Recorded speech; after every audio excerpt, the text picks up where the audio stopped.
Oh, sorry. Okay, hello everyone. Um, Mike was for a little bit. Election, and it um great because CNN and all the other news stations are actually treating this like a real election night, and they're giving us good election night coverage. Well, at least CNN is. I don't know about the other channels. So we have a couple special elections in the we have 2 special elections for the House of Representatives. We have the 6th Congressional District of Florida and the 1st Congressional District of Florida. So, the 1st, no one is really watching, right? I can pull up the 2024 results, but Gay Vallimont, the Democrat, I believe, ran against Matt Gaetz. This is Matt Gaetz. He resigned to run for attorney general, but he did not get confirmed, or he dropped out before he could get confirmed.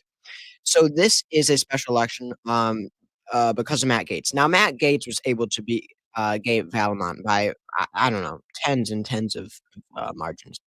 So this should be an easy Republican win. You have a normal electable Republican right there in that district. However, the 6th district is the one that we wanna watch. This one shouldn't be too much of a bellwether, for anything. However, the 6th district should be because this is actually a interesting race because it looks somewhat competitive. There was a poll released a couple days ago that had the Democrat winning. Now this is the 6th district. This is Michael Waltz's district, who stepped down to run, or who and he was confirmed, um, in the Trump administration. Now, it was not competitive in 2024, but again, a Democrat just led in a poll here. So this is Josh Reel, who's the Democrat, who's running a very strong campaign, doing all the smart things. He's going after Randy Fine on Social Security. So smart in Florida. Going after Elon, that is what Democrats have to do in the future. Now, Randy Fine, it wouldn't be competitive if Randy Fine was a normal candidate. He is not a normal candidate.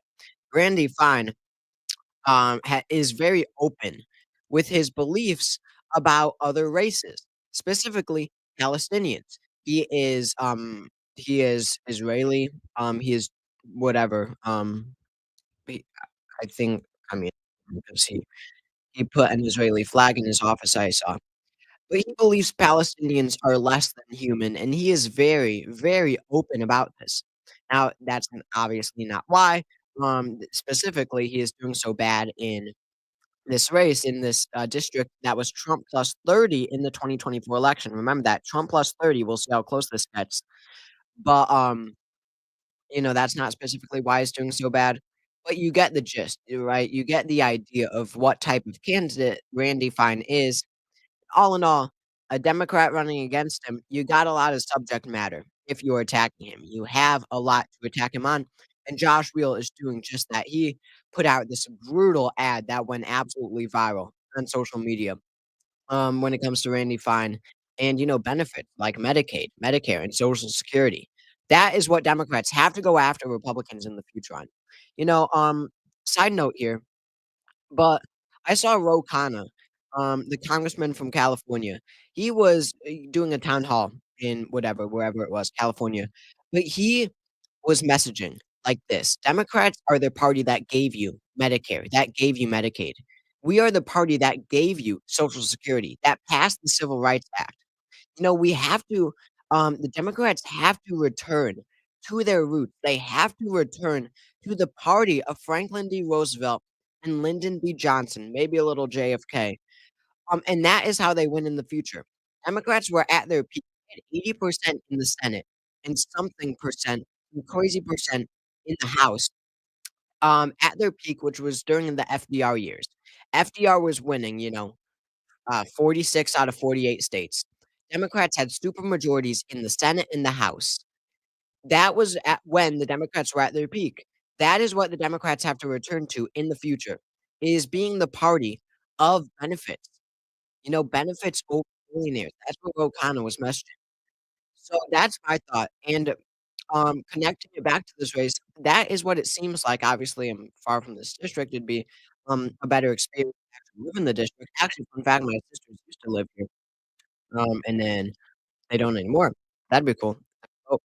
outcome of this, but, um, but from what I see from here in Connecticut, it looks like Josh Wheel is running that sort of campaign, that benefits-driven campaign. I feel like that will work every time. I mean, af Democrats get the largest majorities when they do something transformational. Is that a word? Transformative. Um, when it comes to giving the American people make their lives better.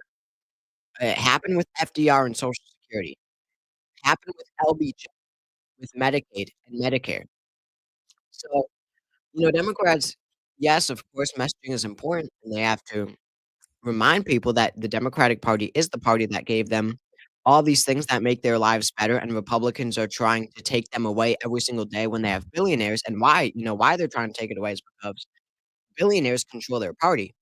But also, Democrats actually have to do stuff. Again, if they get, the next step, we have Social Security, we have Medicaid and Medicare. What's the next step? Medicare for all, universal health care. I believe, that whoever gets that done, whichever Democrat gets that done, it'll be very reminiscent of what happened to FDR, where Democrats just retained power for years and years and terms on end. So, yeah, no, I know that, billionaires control both parties, but it's much worse when you've got a billionaire basically living at the White House and their co-presidents. So anyway, let's take a um let's take a look at some comments here. We have some comments and we are now 23 minutes away. So let's go Valamont. Okay, we have a Valamont supporter. Not too surprising. Eat the rich, love to see it.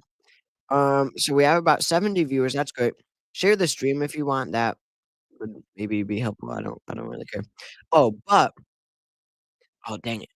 So I also have CNN up. Now hopefully I don't get um hopefully this doesn't get taken down because I'm showing CNN. But like you can post clips of CNN on YouTube, so I don't see what the problem would be here. But I do have the live CNN feed. So we could see their graphics, CNN's beautiful graphics, and see the results come in real time. But of course, we also have the New York Times map.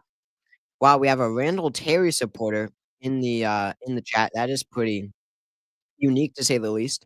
So here's something interesting that I picked up on. So if you Randall Terry, he ran for president in 20 well, he's ran for president a few times now. What he did in 24 as the Constitution nominee, very conservative, very pro-life. That's really what he ran his campaign on. So he's running in the 6th district, Randall Terry.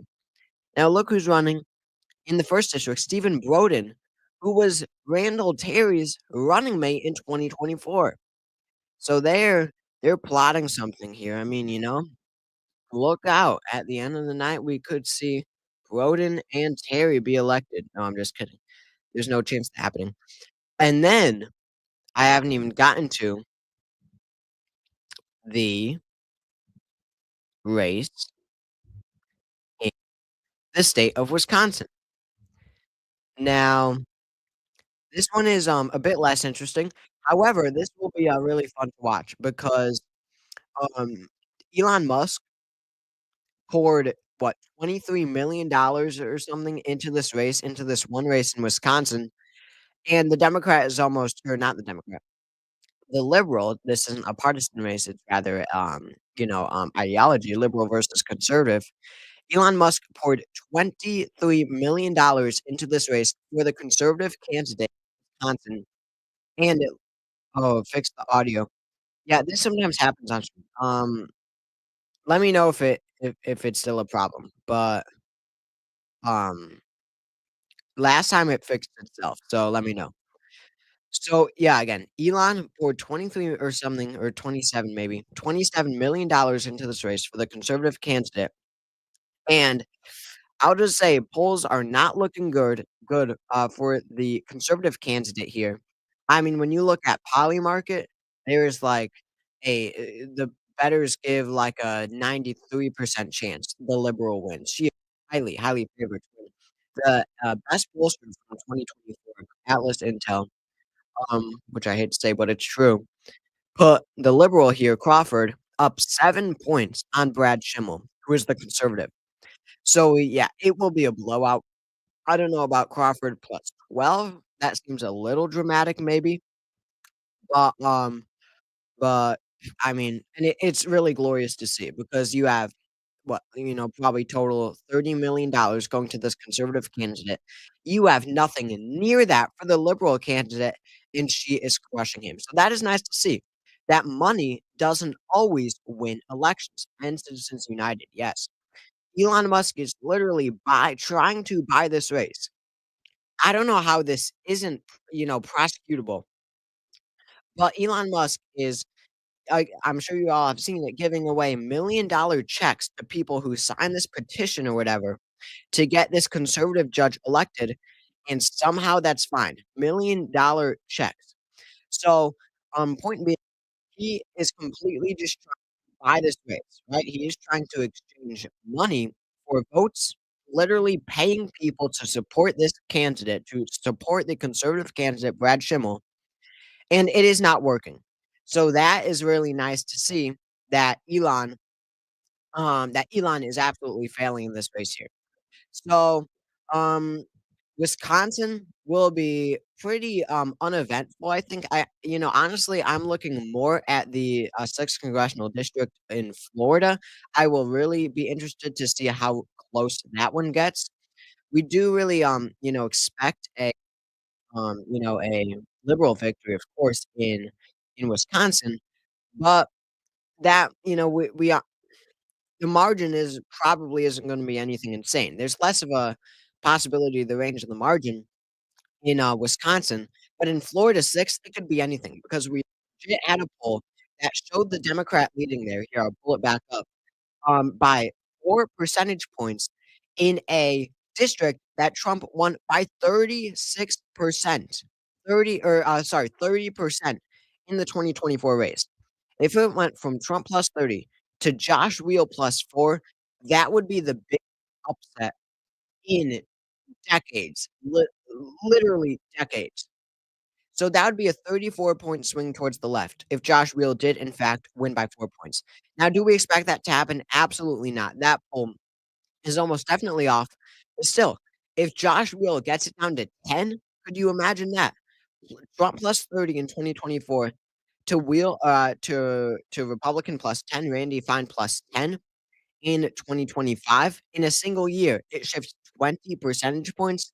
That would be a real wake-up call for this Trump administration because it would just show, how really fed up people are, with everything that's going on. That, the fact that, people are not getting what they voted for.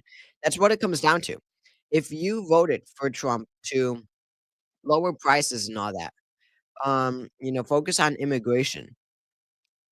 What's the and you feel that he hasn't fulfilled his promises, that he hasn't even tried to fulfill his promises.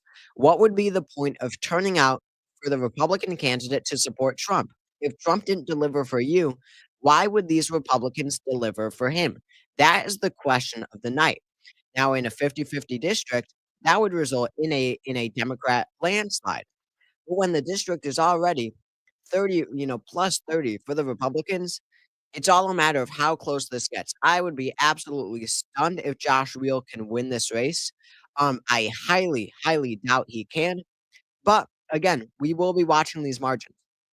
We will be watching to see how close Josh Wheel can get this race. And it would also speak volume to, the idea of running extreme candidates even in Republican districts. Randy Fine is so radical, so extreme, and he is making it so that Republicans have to put money into this race, or they could have nominated any normal Republican, and they would barely have to spend any money at all. Sorry, about the CNN coverage, I do have CNN up, but every single time I go to the tab, it's an ad. So oh, wait, I think I might have to oh, we have 100 viewers, thanks, guys, no one leave. But, yes, we will have CNN coverage tonight, I absolutely promise that, but in the meantime, we are now 15 minutes away from poll closings. It is 45.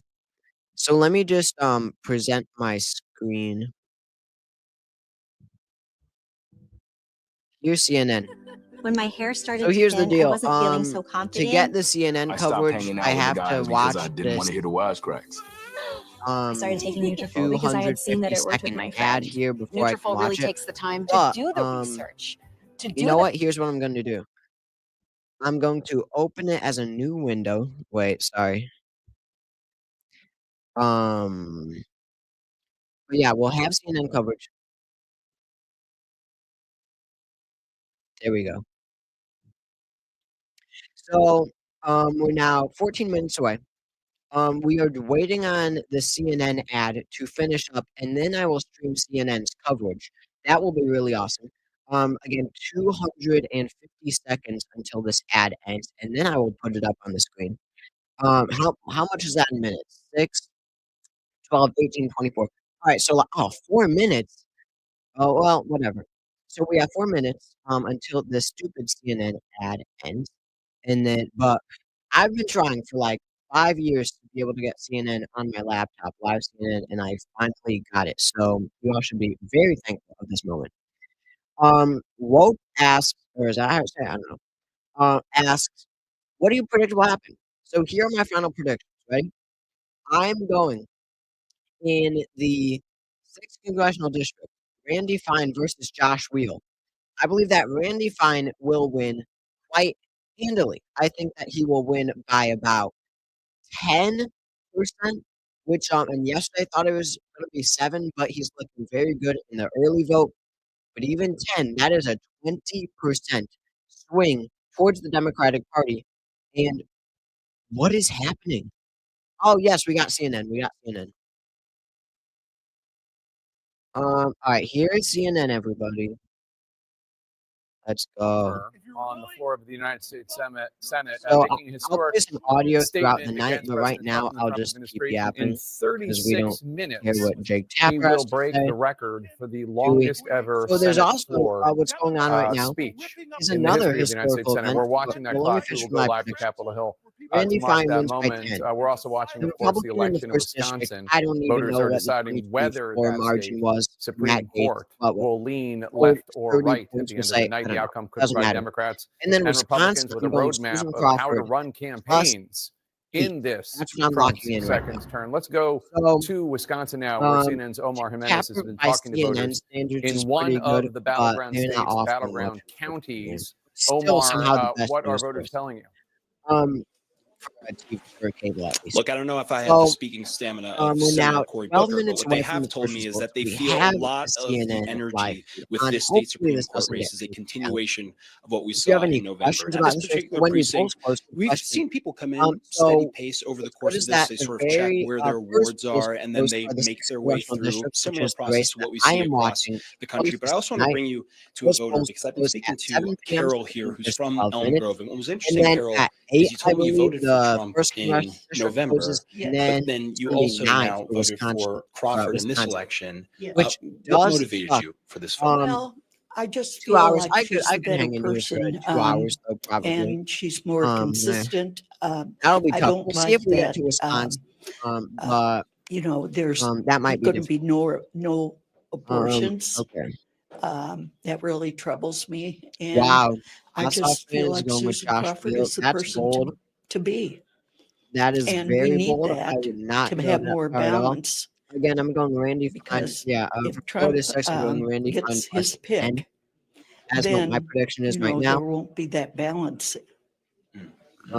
Carol, really appreciate Okay, it. yeah, She also is 9 very is keenly aware of possible. all of We'll the see if it gets outside any closer than influence and that. attention that has come into this Randy race, Fine is going as we in, were but talking about if as it's in well. with But single in digits, Wisconsin, that's a you are major used shift. to It's going to close be a elections major here, shift as I regardless. understand. Yes, All we right. are. Wow, All thank right. you. Thank you, Carol. Thanks for talking to So, us. Jake, again, back to you. and then there's All Cory right, Aaron Booker Burnett. also. I did want to All talk right, about him. Jake, and I'm joined Cory now by the chair Booker, of the if you Wisconsin haven't Democratic seen, Party, Ben is a Wickler. Ben, I history maker. appreciate your time. So Cory Booker here we has been are. speaking You're for getting close to the very end. 23 What can you tell hours us about now, I turnout believe. right now? 23 hours straight, he is filibustering. It's explosive. And What we've seen what's is a we're living in a 54% real increase historical event in right the now early with and Cory by Booker mail because votes it is compared to set to be 2023, the which longest itself set a filibuster 60-year ever record And for get Supreme this, Court, he is court turnout breaking, when there wasn't a of course, presidential the record, primary the on the previous ballot. record, And what we're which seeing was across held Wisconsin right by now, Strom Thurmond, based on kind of um, precinct level anecdotes, in is that turnout on 1957 election day might be with up that too. Civil Rights So this Act looks like a in very Mississippi. high engagement So it would election. be Of great. It course, would the be question really is awesome who's doing the to voting. see, We're seeing a of ton of course, that turnout in record the be blue broken, areas, and then but by in Cory the kind Booker of redder as areas, well.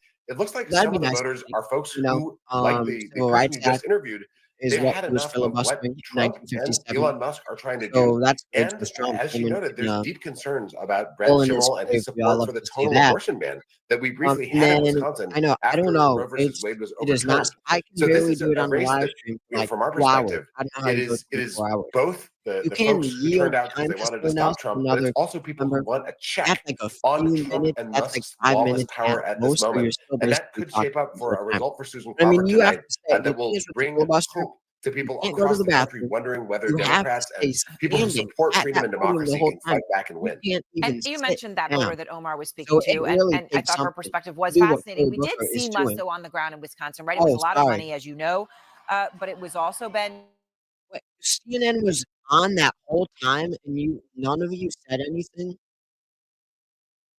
Okay. Okay, what's wrong with the mic? You guys have to tell me what's wrong with the mic. Is it just cutting out? I need to hear what's going on. But CNN is muted now. Oh, that's why everyone left. We just lost like 20 viewers. Must have been because of the stupid noise. So, yeah, what's wrong with my mic? Please tell me. And yeah, but so now CNN is muted. Well, let me know if it's like, is it good now? I don't know how I would even go about fixing this. We're now just 8 minutes away from the first poll closings of the night in Florida's 6th congressional district. 11 minutes and 35 seconds away. Everyone drop your predictions in the chat right now, and we'll see. We'll see. This will actually be fun because we'll see at the end of the night who gets the closest. So drop your prediction right now for Florida's 6th district. Do you think that it will be a Josh Wheel victory, a Randy Fine victory plus 1 to 3 points, 3 to 7 points, or 7 to 10 points, or 10 points plus? Maybe we could do. Again, you know, the thing is with this, we've had polling all over the place. It could very well be Fine plus 15. I'm going Fine plus 10. And wow, Wheel plus point 4. That would be a shocker. I mean, if Josh Wheel somehow does pull this off, again, that would be the biggest upset in literally decades. The right now, the single biggest upset, of like I don't know the 21st century, does still belong to 2016. Not Trump, but Bernie in the Michigan primary. If we're talking about all races, all important races, the biggest upset would actually be Bernie in 2016 against Hillary in the Michigan primary. He was down 30 points in the polls, very reminiscent to this Trump plus 30 district. And Bernie came back to win that race by 2 points against Hillary Clinton in Michigan. So we'll see. If Josh Wheel wins this race, that would definitely, or not definitely, but that would probably break Bernie's record for the greatest single upset. And yeah. So let's see. Hopefully this ad ends soon.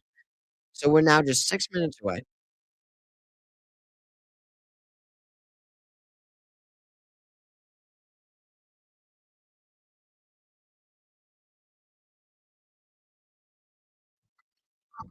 Yeah, I could do a poll. Okay, everyone look at the chat right now because I'm doing a poll on the Wisconsin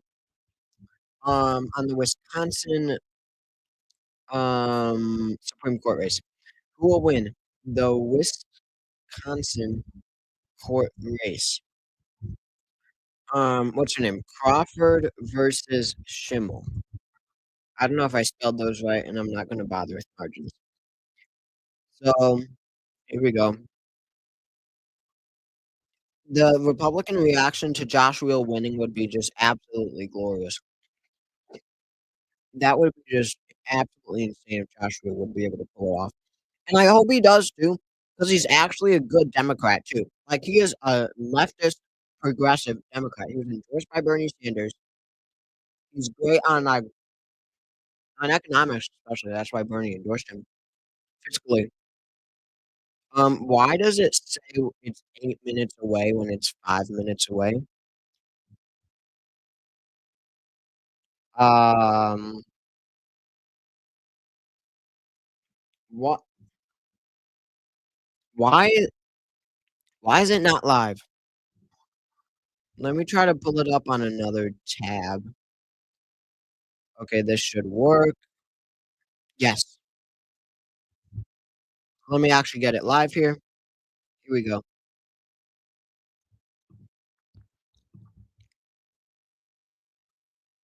Okay. Sorry about that. Let's listen into Dana Bash here. Okay.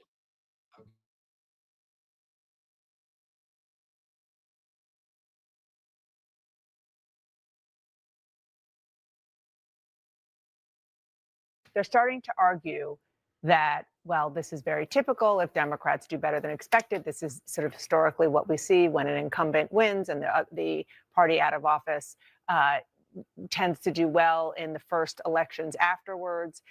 And so the expectations are definitely starting to be set, even though we don't have. Can I just say results. too, Jake? I mean, one thing that's bubbling up among people I'm talking to is that this idea that if Democrats do better than expected tonight, it's not necessarily because anybody here in this town did anything about it, and that it is something that is coming from this sort of place of anger.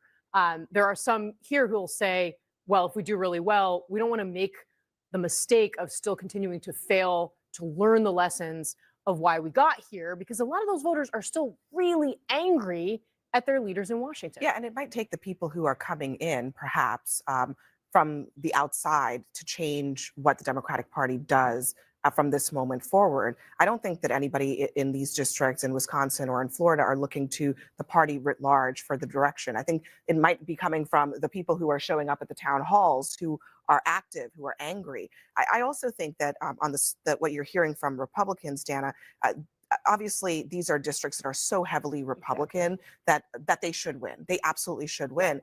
But in districts where it's Trump plus 30, it shouldn't be close. And if we are in a close territory tonight, that's going to be a problem. Florida Governor Ron DeSantis, who used to have the seat, Florida's 6th congressional district, has said he thinks Randy Fine will win, but he attributes any of the closeness to Randy Fine's personal weakness. Let's go back to CNN's John King over at the Magic Wall for a closer look at this critically important race in the 6th District of Florida. John, what should we look for when polls close just minutes from now? The early margins will tell us something, Jake. And then if we're talking about this more than a couple hours from now, then Republicans are having a bad night, even if it's just close, even if they win, but it's close. So little geography. This is the district right here, north of Orlando, south of Jacksonville, northeastern Florida along the coast here.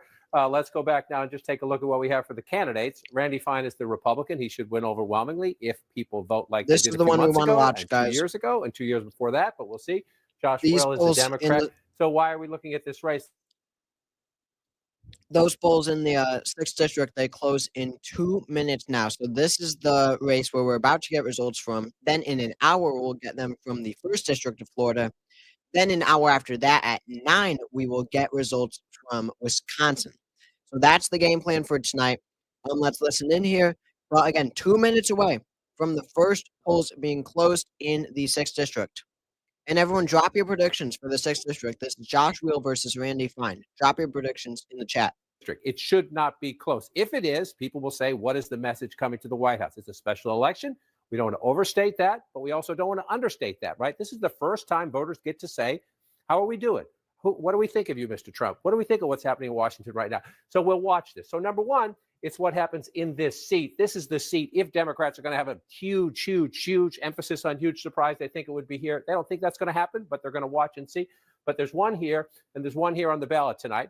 What do the voters say? That's part of it. And then, Jake, it comes down to this. This is what's at stake in terms of the balance of power in Washington. You have a very narrow House majority, 218 to 213 now because of 4 vacancies. Wisconsin? 2 of those vacancies will be filled tonight.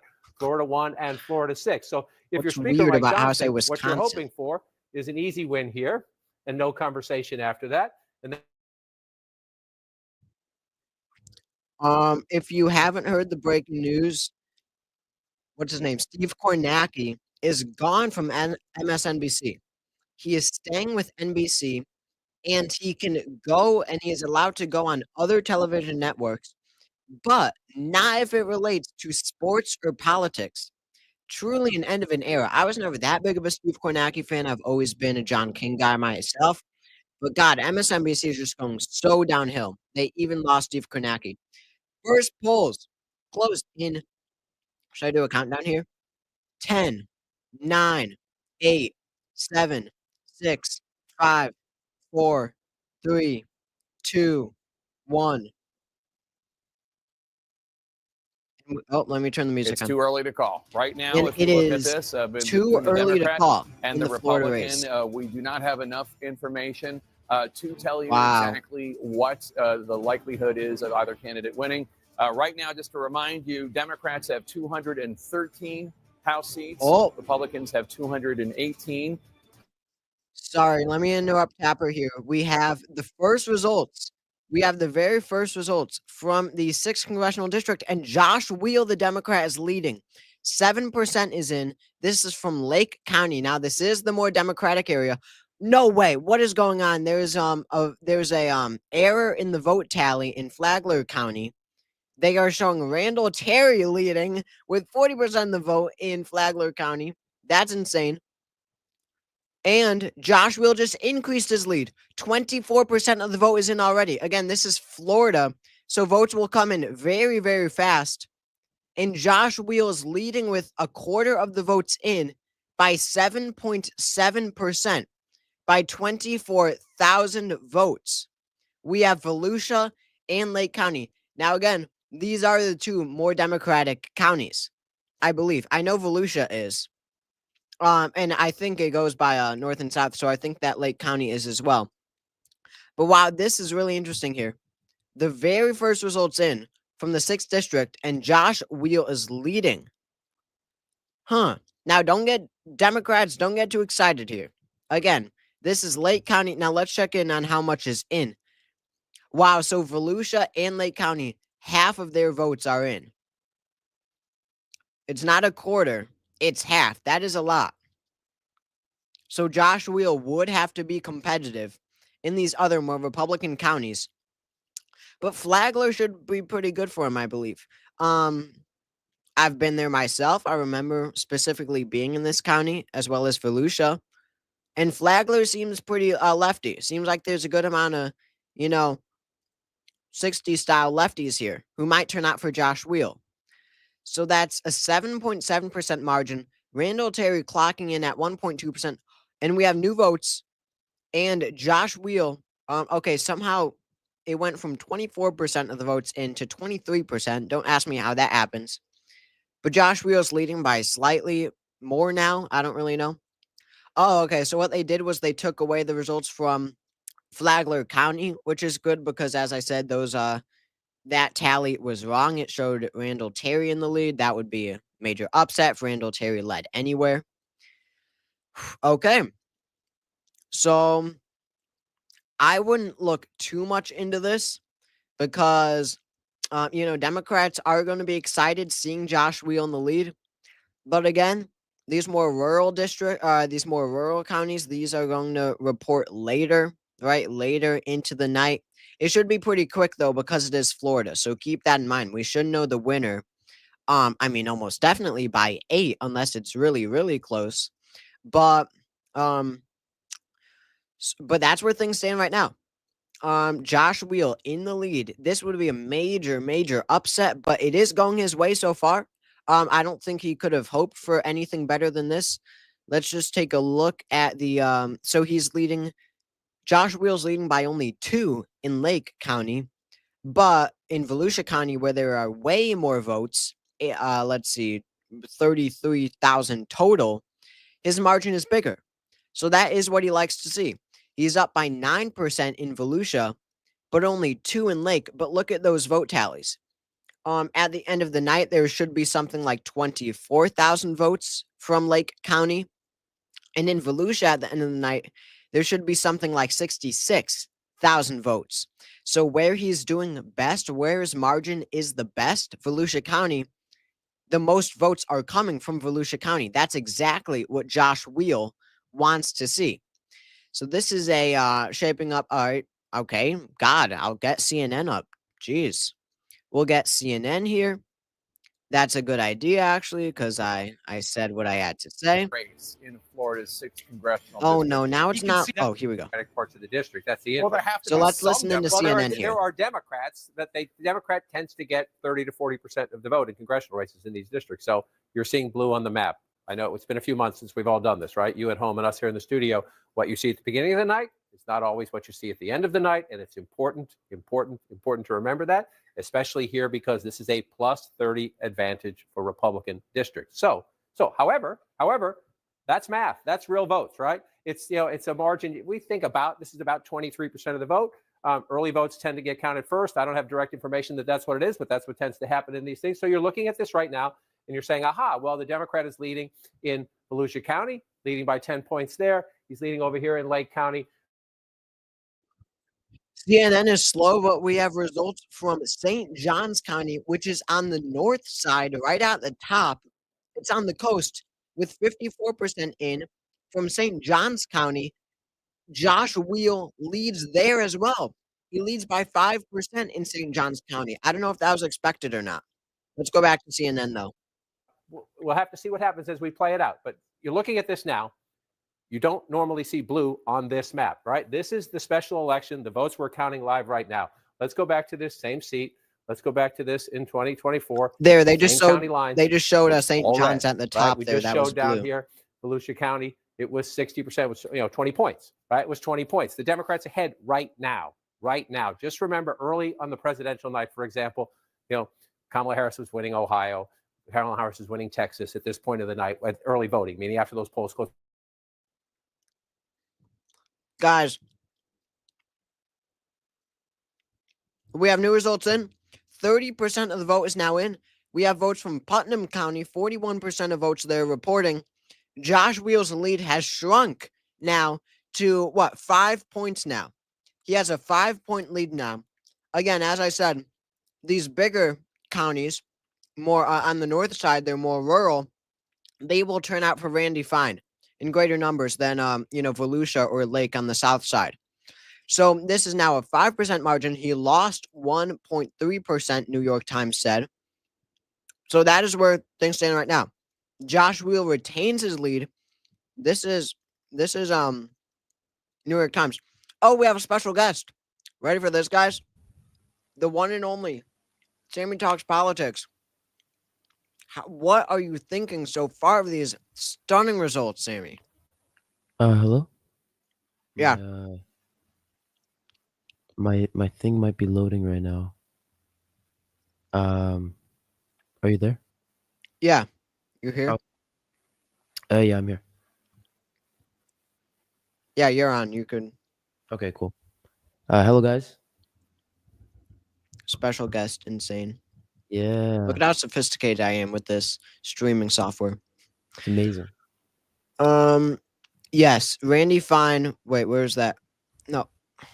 Yeah, Randy Fine is the candidate who joked about a Palestinian baby in rubble, saying that he liked to see that.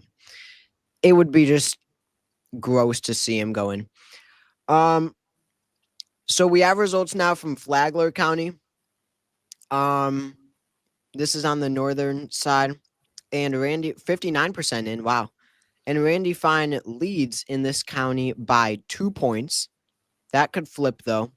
I don't know how they voted in 2024, what the margin was.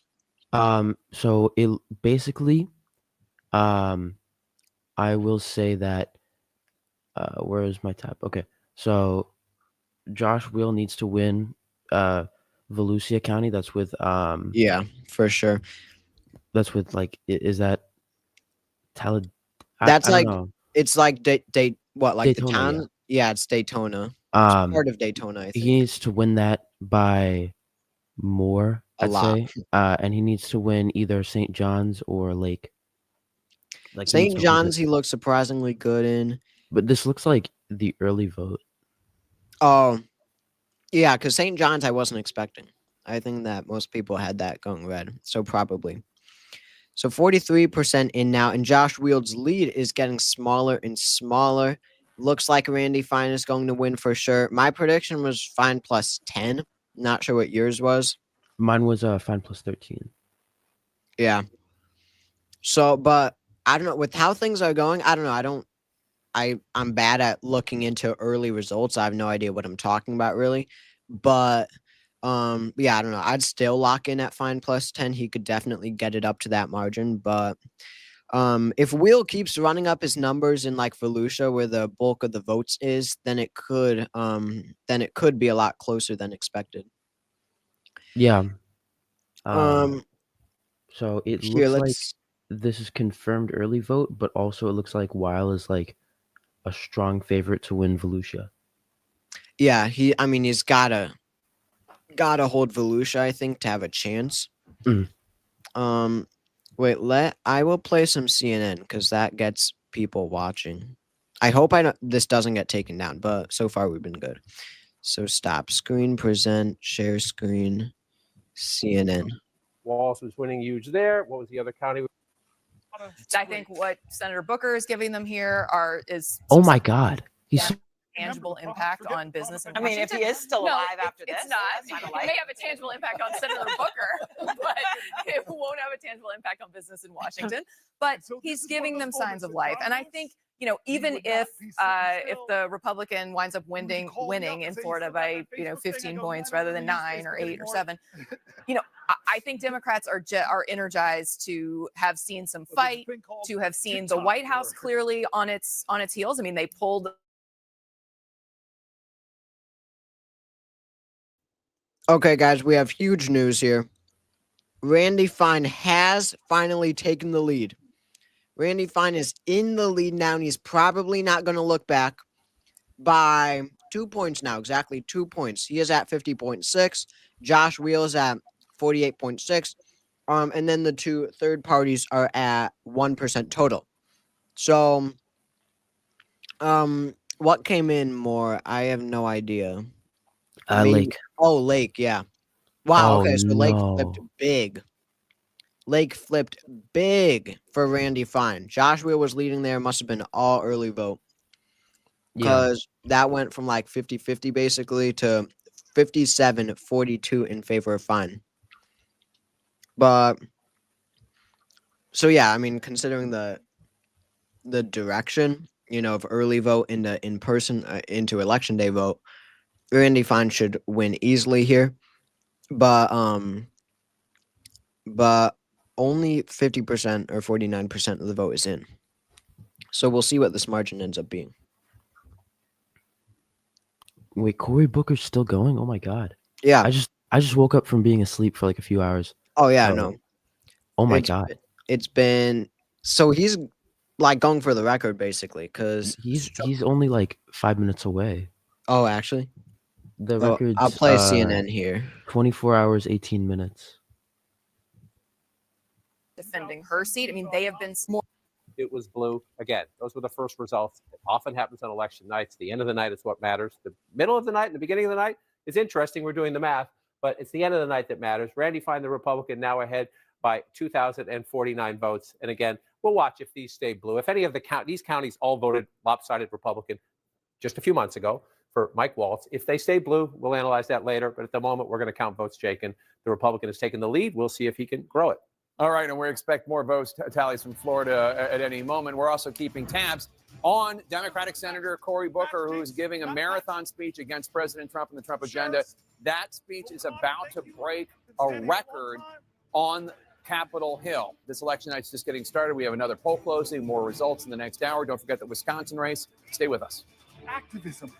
They called to the conscience of a country. They challenged our moral imagination. It starts.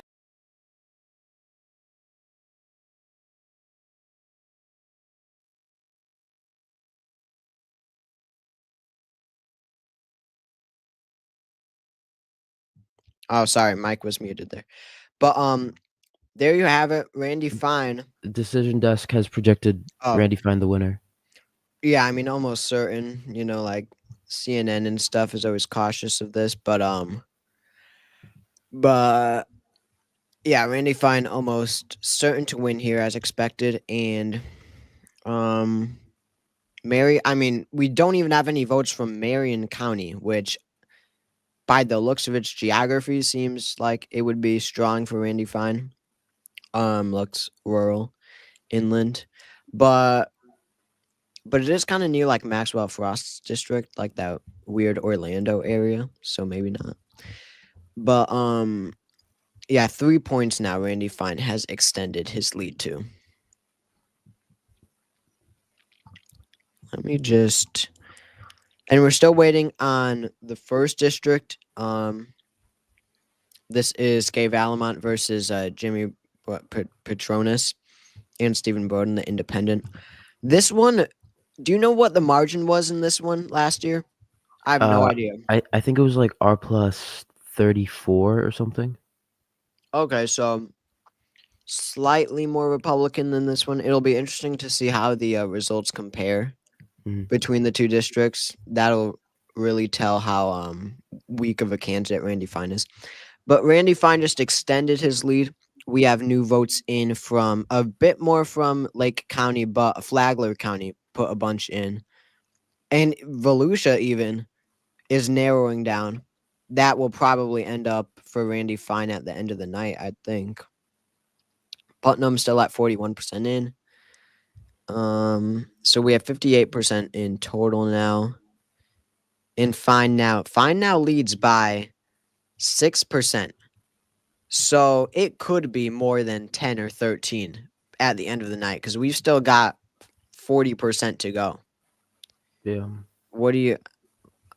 I think, right? I don't. Yeah. It could get up there with margin for Randy Fine. That man, Which that sucks. that one poll, like Republican aligned, A-rated, what was it called? I forgot the name. But man, like it was so off. What? The one that had like wheel up by 4 or something? Yeah. That wasn't that like Ipsos, I thought? Or maybe not. It was like a fine internal, I think. Oh, actually? Yeah. Well, it will be. I'd update my prediction to more like plus 15 for Randy Fine now, if I had to guess. But it's so hard to tell. Oh, was it the Trafalgar one? I think I did see that. I think there were. No, I don't think it was Trafalgar.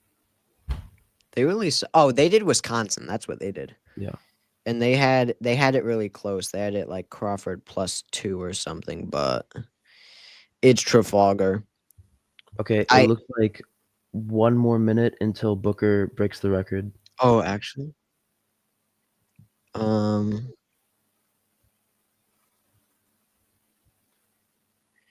Wait. CNN like pauses their feed during ads because it makes you watch the ads. So let me pull it up again.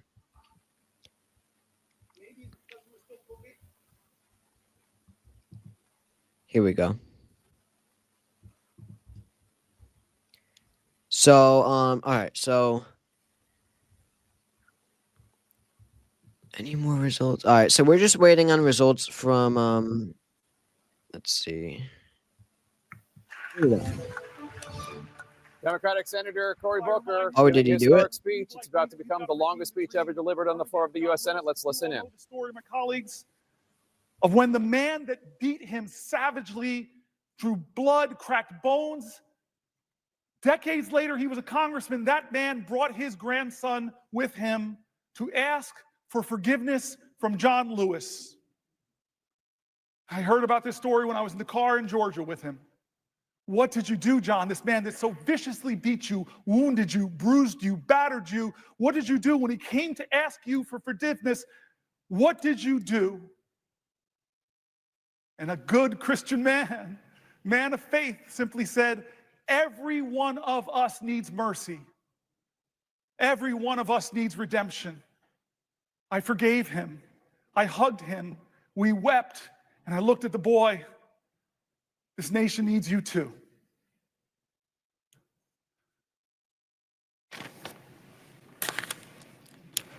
John? Would the senator yield for a question? Chuck Schumer, it's the only time in my life I can tell you no. I just want to tell you a question. Do you know you have just broken the record? Do you know how proud this caucus is of you? Do you know how proud America is of you?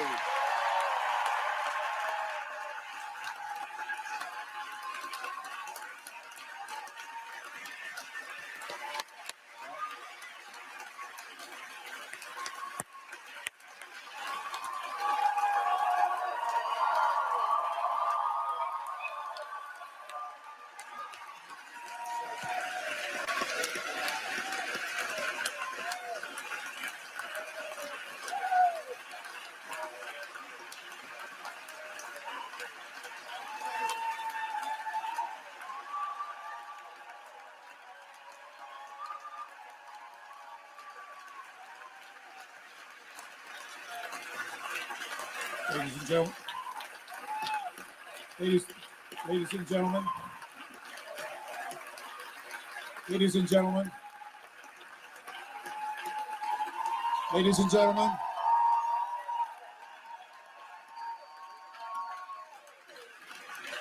order, order. The chair does not wish to take away from this moment, but I think the best way to honor this great accomplishment to our guests in the gallery, to make a rare exception and let you stand to show your appreciation, I will not constrain my fellow senators. Thank you.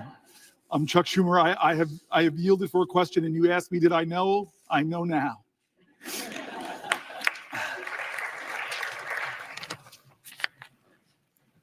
I want to not quite wrap this up yet. I don't want to wrap this up yet. My mom's senator, my mom's been watching. I know Catherine Cortez Masto has a podium in front of her. She can give me a rest. I'd like to go a little further if we can, just a little further. I love, and again, I know people are trying to train each other, and all of our media operations, they give the worst images of the people of the other party. But I want to tell you, one of the funny tweets my staff gave me is something Ted Cruz said. Is he's around 19-20 hours, he said, maybe I should pull a fire alarm. He's going to break my record. I'm going to pause in a moment if she has a question for me to Catherine Cortez Masto, because she's my mother. But I do want to just say again, 2 points to make if I can. One is how grateful I am to my staff.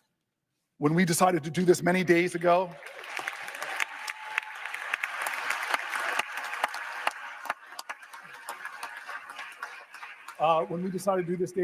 they were like, we have to do this.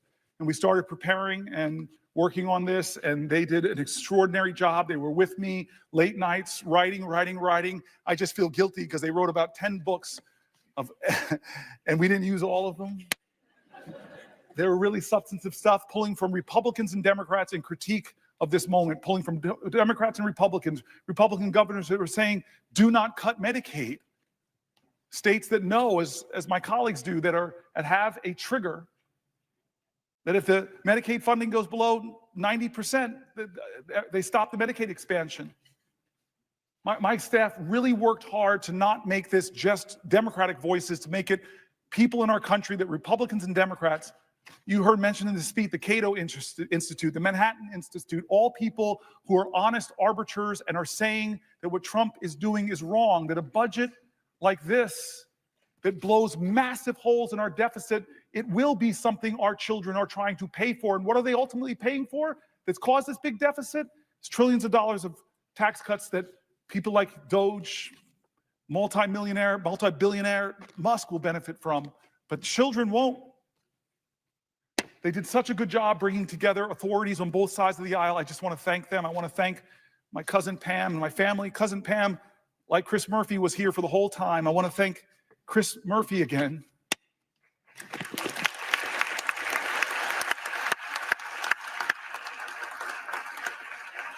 Who never stopped telling me we could do this, we can do this, we can do this, and said, I will stay with you. He's been with me on the floor. I hope you don't look as tired as I look, because you look beat, man. Do I look that bad? No. All right. I want to go a little bit past this, and then I'm gonna deal with some of the biological urgencies I'm feeling.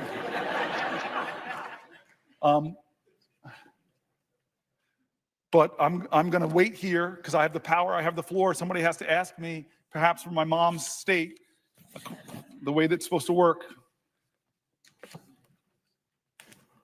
So will the good senator from New Jersey yield for a question? My mom would be so upset with me, my Aunt Marilyn, my Uncle Butch, my Aunt Shirley, all the people that are your constituents, not mine. They would be upset with me if I didn't yield to you for a question while retaining the floor. Well, first of all, Senator Booker, I have to say, we in Nevada are so proud of you. All right, as Senator Cortez Masto gives Senator Booker a break, although technically he's still giving the speech because this is how he got relief throughout this is like 24 hours and 25 minutes and going. It's still technically his speech because when senators come up to give little questions to him to give his voice a break, although he's not allowed to leave the floor and he's not allowed to sit down. Really a remarkable moment. I'm looking right now at a newspaper from 1957 when this record was set by Strom Thurmond ignominiously against civil rights. Congresswoman Stephanie Murphy, former Congresswoman from Florida, is here. Just as a Democrat, tell us what this moment means to you as somebody looking for a face under the age of 100 to represent your party. It is really an incredible moment. I think the Democratic Party has been looking for somebody who's willing to be a fighter. And not only is Senator Booker a fighter, he represents youth in vitality. I mean, the ability to stand for 24 hours and to speak and to tell stories and to underscore the things that the Democratic Party stands for, protecting Social Security and Medicare and Medicaid and fighting for the American people to have lower prices at the grocery store. Doing all of that with the youth and vigor that he presents, I think, is probably refreshing to. Let's go to get a quick update here on the race because the lead is actually votes are coming in and it's actually remaining very steady.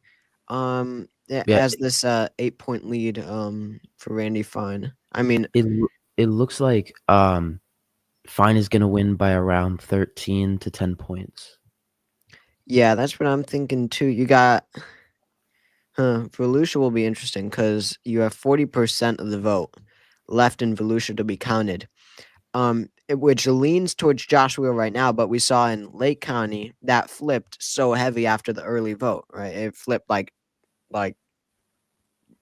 10 points. Like Fine gained 10 and Wheel lost 10. So, if once Volusia comes in, if Josh Will can keep that to a relatively small margin, or maybe even hold it as a Democratic county, then this margin could actually be very close. But 8 isn't too bad right now for the Democrats here as of now, with 72% in. Oh yeah. But I read something saying like Fine never really could have lost because if he was losing, this would have just gained national attention and Republicans would have actually turned out. I know with how close the House is right now, if they thought that they were ever going to actually lose this race, they have so much money to spend that they could just put into this and easily hold on to it. Oh yeah. But we saw Wheel outspent Fine like 3-1, I think, or something like that. It was like, was it 3-1? I thought it was like in either this one or the other race. It's like 10-1. Actually, yeah. Oh, 10, was it? I think that was Florida's first. Oh, I mean, it makes sense. Like, who is donating to Randy Fine? And like Josh Wheel's actually gotten a lot of attention. Yeah. I've seen like a bunch of ads across like even different social media, whatever apps. Oh, we got more votes. Oh, nothing even changed, and it's 7:30. So at 8, we have the polls closed in the first district. The This one, I mean, obviously Democrats are going to gain a little bit just because now low propensity voters are Democrats, which changed really fast. But still, this one won't get remotely competitive, I don't think, because you have a somewhat normal Republican running. But and then at 9 we have Wisconsin. What's your prediction for Wisconsin? Crawford plus 5.8, and then Kinzer plus Ooh. 3.2. Oh, I don't even know about the second one. So superintendent is weird because Underly is the incumbent, so she's got that bonus, and she did well in the first round. But apparently, she's been running like a terrible campaign, barely getting like any endorsements, and she's just kind of sucked. So I expect Kinzer to pull off the upset, but Crawford could drag Underly across the finish line. Is the incumbent the liberal or conservative? The liberal. And Oh, wow. Republicans basically endorsed a moderate Democrat who campaigned for Tammy Baldwin just because Republicans can't really win the superintendent election in Wisconsin. Like, voters just Yeah. reject that. Oh, so the person you think will win is like a moderate Democrat? Yeah, who conservatives Oh, endorsed. that's interesting and smart on their part. Oh, yeah. Because, yeah, that makes sense. I mean, who is voting for a Republican for superintendent? Mhm. Okay, what even is that emoji? I'm putting this person in timeout. Okay, okay, I will be gone for a second. I will play some CNN. Octogenarian representing our party. Or don't short shrift those octogenarians who represent your party too. Coming up, Republican Senator Ron Johnson of Wisconsin is going to join us to talk about the stakes of tonight's election in his home state of Wisconsin and his concerns about President Trump's trade war. We have a lot more ahead. We're counting down to the next poll closing in Florida, results from that high-stakes Supreme Court race in Wisconsin, and more from the Senate floor with Senator Cory Booker. Stay with us. Thrive Cosmetics Brilliant Eye Brightener is your "of course I got 9 hours of sleep" secret. This buildable cream to powder formula effortlessly illuminates and brightens your best features. Available in a variety of shades. Use it as an eyeliner, eyeshadow, or below your brow for an instant eye lift. Non-irritating, 100% vegan, cruelty-free, and packed with antioxidants that leave you with an all-day glow. No wonder it's sold every 3 seconds. Plus, for every product you purchase, we donate to help communities thrive. Join our movement today at thrivecosmetics.com. TurboTax Free Edition. 37% of filers qualify. Simple Form 1040 returns only. See if you qualify at turbotax.com/free. I can file for free. Now this is taxes. File for free with TurboTax Free Edition. 1 second, they're a neighbor you like. The next, they're a neighbor you trust. Actually, no problem. 1 second, you're worrying about your home. And then, thanks to ADT, there's a lot less to worry about. Feel secure enough to let others in with Trusted Neighbor from ADT.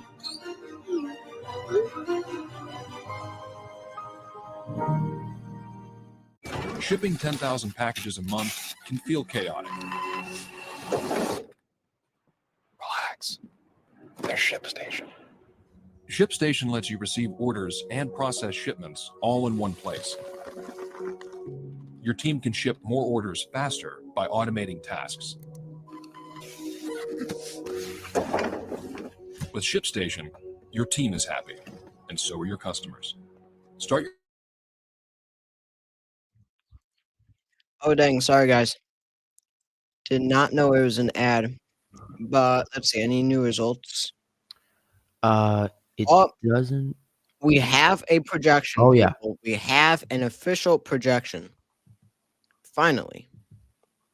In the 6th district. Randy Fine will win. 73% is in now, and New York Times is officially calling it for Randy Fine. It looks like he's going to win by around 12 points, which means Weil is going to carry Volusia. But 95% of the vote is in St. John's. And in order for a Democrat to win in this district, a Democrat would have to win St. John's by around 1. So if Weil is losing it by 11, he's probably going to lose by 12. Flagler is all in. That was a 15-point margin for Randy Fine. See, that's where Josh Wheel had to do well. You got a good chunk of votes there. He definitely had to do better. A lot. He had to make that just about even in order to win. Oh, St. John's is almost in now and it flipped. Sorry, I'm trying to eat something. But St. John's flipped for Randy Fine. That was in Josh Wheel. So yeah, it was like all early vote at the beginning, apparently. Yeah. Per usual. Because now that flipped. And then we're still waiting on Putnam and we're still waiting on Marion. Both of which started out with Randy Fine wins. So that will definitely only increase from there because probably it's early vote too, just like all these other counties. So, and Lake is all in basically. So this margin for Randy Fine will go up a lot. It will go up a lot. It will be like 15 maybe. It looks like around 12. Yum. What I just ate was so good.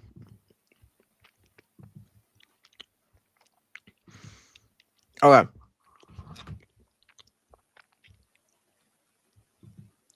Hello, everyone. Oh, it's President. It is President in the chat right now. Welcome, President Trump. Hello, everyone. I'm going to raise prices by 99,999,999% because I know that's what you Americans want. Yes, President, please raise those prices. Yeah, sorry. I'd be kind of mad if I was listening to someone to a video and they started eating. Oh, what's That up, would annoy the Maryland? heck out of me. But you have to deal with it. It is legitimately President in my chat. That's insane. Yeah, so wow, is 90% in? Wow, it looks like Josh Wheel could actually hang on to Volusia County. That is really interesting. That I was not expecting. Because for a Democrat to win in Florida. I was eating this thing. Oh, I don't feel like explaining it. It looks like Who is Tiger and why is everyone talking about them? Tiger? Oh, is it this? Yeah. Oh. What's going on in this chat? Stop arguing, you people. Oh, we have a Republican here. A win is a win. Okay, this is... Okay, someone tell me if I could get out of this. But it doesn't let me... It doesn't let people comment whenever I make my videos, quote-unquote, suitable for kids, even though they are. The CCP has blocked. Let me this try to account. get CNN. Here we go. Oh, CNN has called the race for Fine as well. Imagine how we could potentially flip. You don't want to cede that ground going into midterms next year. And my worry here is that if we don't perform at least close to 15, as close as possible, you give Democrats that opportunity on a silver platter. I'm not comfortable with it. Aaron, it's a story tonight, really, that a Republican won in a ruby red district that Donald Trump just won a few months ago by 30 points. And I've seen the goalposts move even as we've been here at this table tonight. First it was 30 points. Then it turned into 15 points as a win. Now it's 8 points. A win is a win. And Get the shots off, a win Congressman. is a win. It's okay. A win is a win. A win is a win, no doubt about it. But if I was in the Republican Party, I'd be real concerned about a well-known Republican who served as a state senator in the state of Florida, only winning a ruby red seat that he should have owned by 8 points. You know We'll what? I see will what say we'll this. see what the I night, agree with you. what the end of the night yields. I completely agree But with you. let's call balls and strikes here. Let's be real I- about what's right in front And that's of us. why I'm going to And say I I'd be real completely concerned. agree with you. Republicans should be scared, and you want to know what? I didn't say This scared, but no, a little you know what? concerned. They should be worried. They should Yeah. be Yeah. concerned. They should be any number of words you want to use to describe. You want to know why? Because this is a safe district. They did dump a bunch of money in ads early on Fine's head, and that was able to drive down those numbers. It's hard to keep your positives up, but they should. So Republicans now for the midterms, start fundraising, get moving, because it's going to cost a lot. It's going to take a Democrats lot. hold And their matters. And we are, as Hold we their are talking, we're talking about Florida 6, which right now looks to be a margin of about 8%, but you only have about 3/4 of the vote in.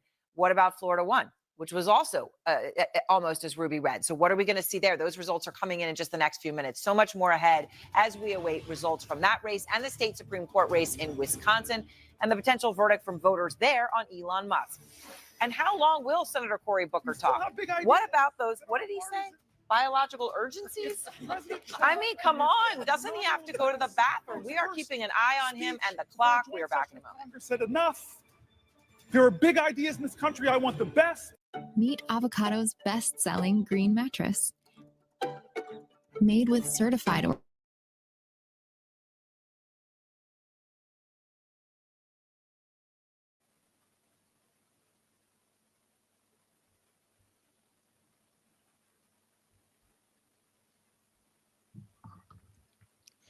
Okay, so Cory Booker is still going.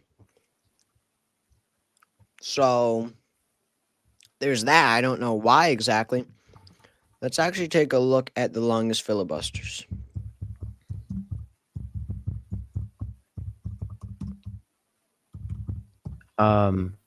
Maryland Predictions wants to be on stream. Who is that? He's like a friend of mine. He like also makes like predictions and stuff.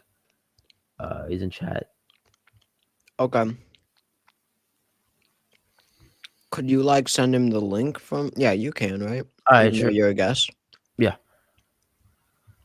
Okay, yeah, that's fine. Okay, Maryland, check Twitter.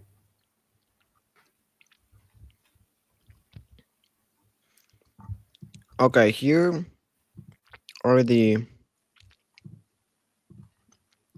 longest filibusters.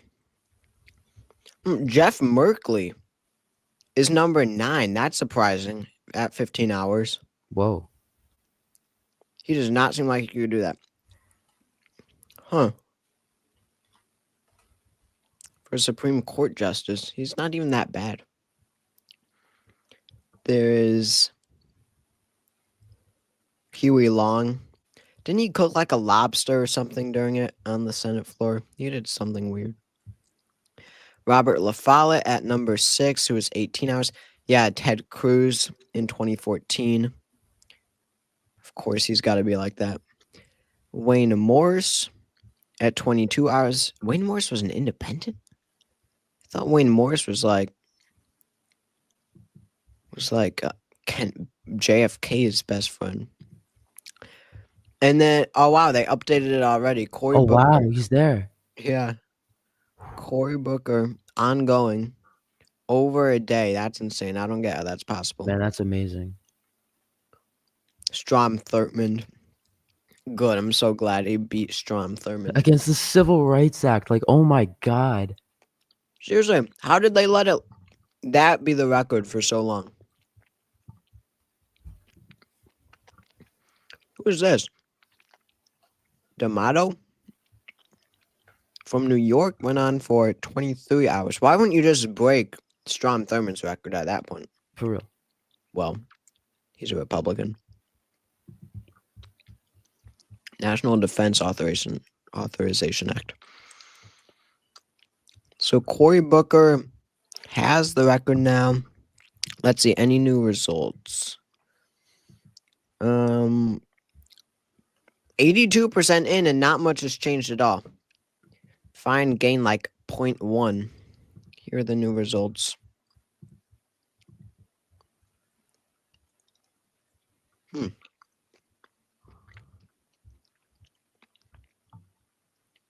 It looks like the two counties where there's still like a lot of vote remaining are two like very Republican counties. Yeah. Marion and Putnam. I mean, Wheel started off in the lead in St. John's, Lake, Volusia, of course, and I think even Flagler or no, Fine started out in the lead there. And that was with the early vote. And then it flipped like 10 points in each towards Fine. So if Fine is starting out in the lead in Putnam and Marion, then he's only gonna his numbers are gonna shoot up probably. So probably near like a 15-point win. Well, no, it shouldn't be when you've got 20% in. But we have new votes from Putnam, just a few more. Wow, huge lead for Randy Fine. Now 23 points.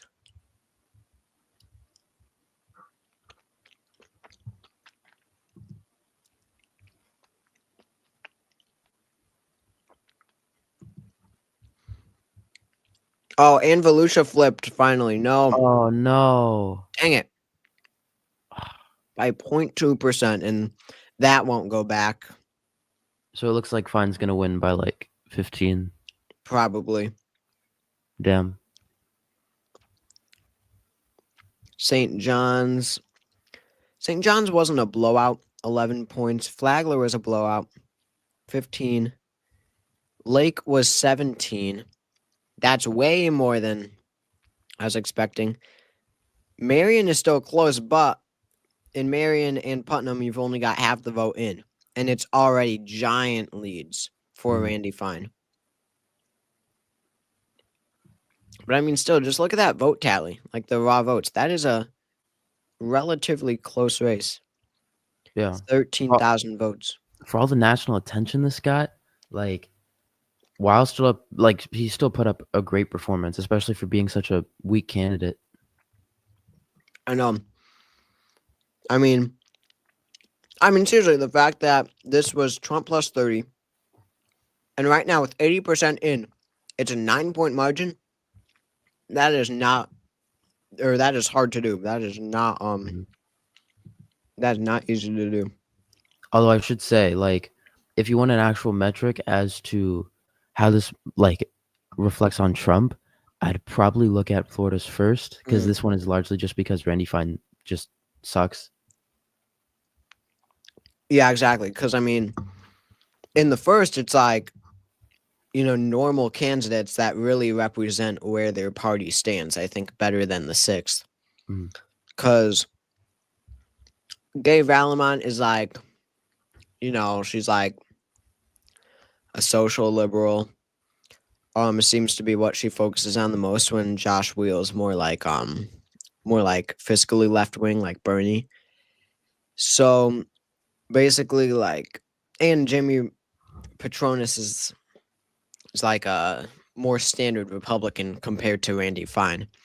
Yeah. So I think that, like, Republicans will, what do I mean? Like, they just better represent where their parties stand, and yeah, it should be more reflective of how people actually feel about Trump, because people could like Trump and then not turn out for Randy Fine. That's a total possibility. It really sucks that the 6th district started out so Republican, though, because even if it was like plus 15, we'd be looking at such a tight race right now. Yeah. And then, we're only 11 minutes away now from the 1st district polls closing.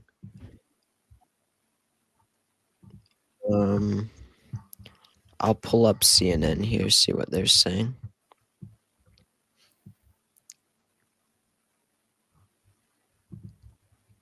Supreme Court in his first term. Oh, brother. Not been treated Ron fairly Johnson? by our trading partners, and so he's trying to use it to get free and fair. Oh God, trade. he's the worst. But again, there's a risk here. He understands the risk. His economic team understands the risk. I'm a little less concerned about the inflationary impact, because even if those prices increase, it's still reasonably small percentage of our GDP. So trade is an incredibly complex issue. I think it is some of a high risk approach that President Trump is taking. He is thoroughly convinced this is what we need to do to bring back manufacturing into America. Right now, I'll give him the benefit of the doubt, but I'm concerned, like the stock market is concerned. All right. Wisconsin Republican Senator Ron Johnson, good to see you. Thank you so much for being here. Good to see Appreciate you. it. Voting about to end in that other special election House race in Florida on the Panhandle. We're standing by for those results from Florida's first congressional district. We're continuing to look ahead to the marquee race. That, of course, is the state Supreme Court race in the Badger State of Wisconsin. Stick with us. We'll be right back.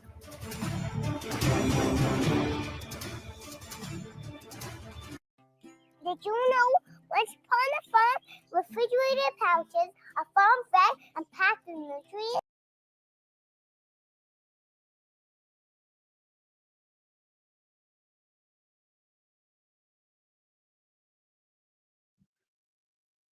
Wait. Okay. Wait. Okay, there we go. Okay, Maryland predictions is now on, everyone. By popular demand. And we have no new votes in from the first or from the sixth.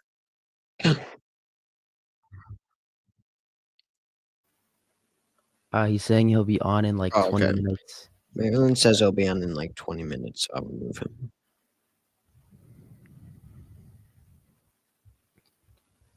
Okay, yeah, it looks like Fine is just slowly adding to his lead. He's at 9% now. I hate on StreamYard how you can't show more than one screen. Yeah. Unless I can and I'm just being stupid. Oh wait. No.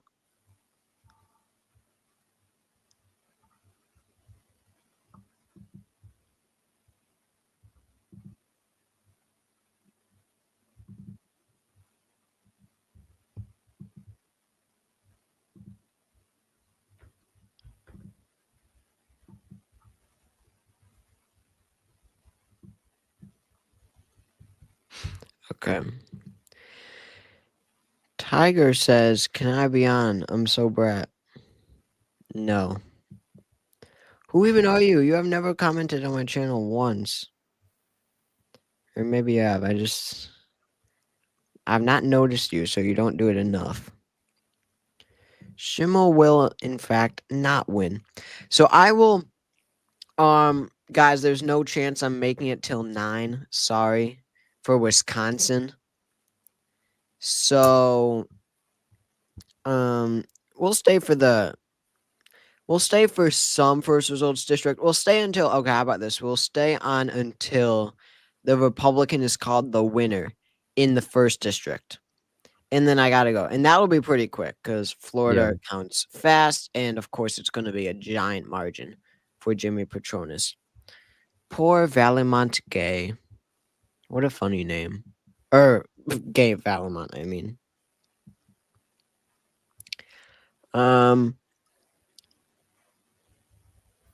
What? Some of you people are so weird commenting. Gay Valimont. Okay. Josh Wheel put up a very respectable race here in the 6th district. It is still a 9-point margin. He did very, very well. It makes me wonder, like, if we ran that other Democrat who's like just a but still, wholesome this farmer. margin is going to go up for Randy Fine. Because again, you've got Marion and Putnam still only halfway in. And look at Putnam. It's so dark red. Because he's over 60% of the vote. And then, you all know, later this month, we have the Canadian elections. Let's talk about that. I love other countries' politics so much more than ours. So much more exciting. Okay, let's... So, on April 28th, Canada votes. Of course, you've got Mark Carney, who is the new leader of the Liberal Party. Justin Trudeau stepped down, of course. He has been the prime minister since when? For so long now. It was since well, not that long, 2015. He's been the leader. And then 2021 somehow he hung on even when incumbents across the world after COVID lost. He did pretty well. Whoops, let me see what CNN live yet? Okay, here's CNN.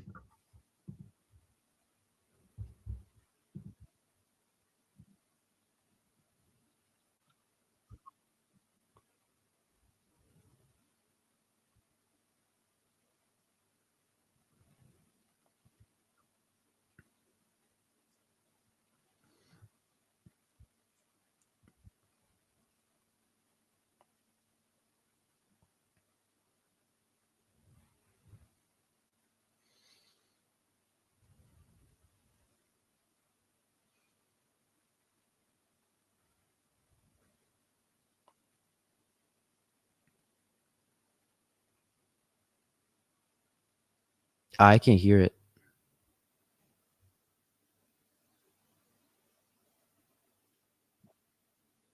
Okay. Something just happened. Wait. I hope it's not a copyright issue. Flip the court majority. Put How about now? conservatives in charge. Okay, yeah, now it's good. Oh, Are now good, in okay. charge of it. The outcome could be So we a telling should be good referendum to on go the here. extraordinary political power President Trump has and the popularity he has, and also the power that he has given to Elon Musk. All of this playing out. At the same time, the Democratic Senator Cory Booker of New Jersey is trying to send a message of his own, speaking against President Trump's agenda for more than 24 hours. He has now made history. He has broken the Senate record for the longest floor speech, a record set in 1957. And Senator Booker is still going.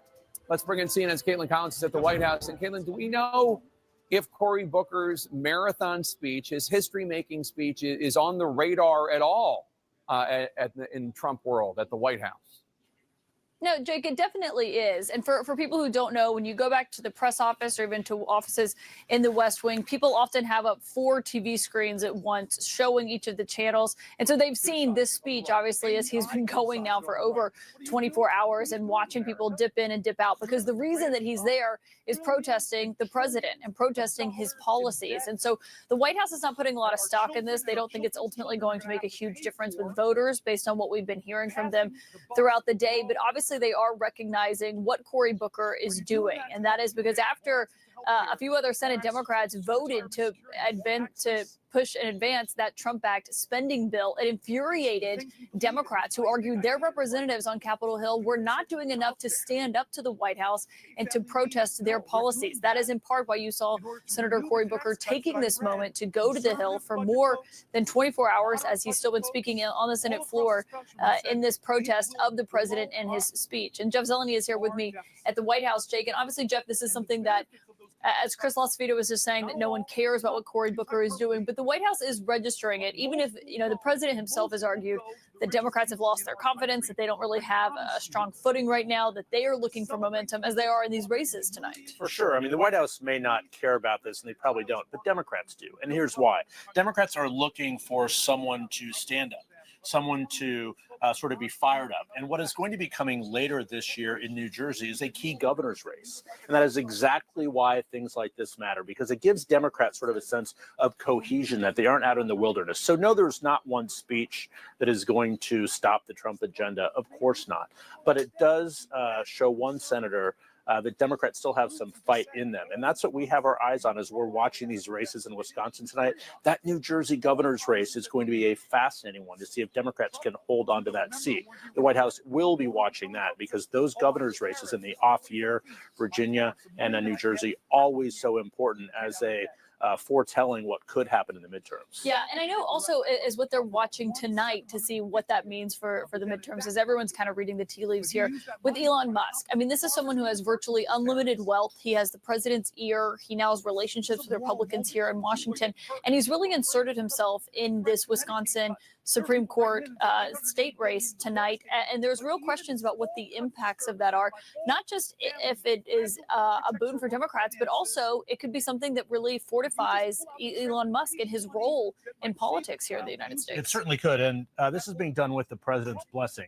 There's no doubt about it. And here's why, though. The only chance that the conservative candidate in the Supreme Court race in Wisconsin has is to recreate the Trump coalition, if you will. And I talked to one top official today, Republican official, who said, yes, Musk fired up Democrats, but he also reminded Trump voters that they needed to turn out. One pattern that we have seen again and again, if Trump's name is not on the ballot, the people don't vote necessarily. So Musk helped with that. Yeah, and you saw the more liberal candidate in that race saying that he is essentially her opponent, as she was saying about Elon Musk. Jake, back to you.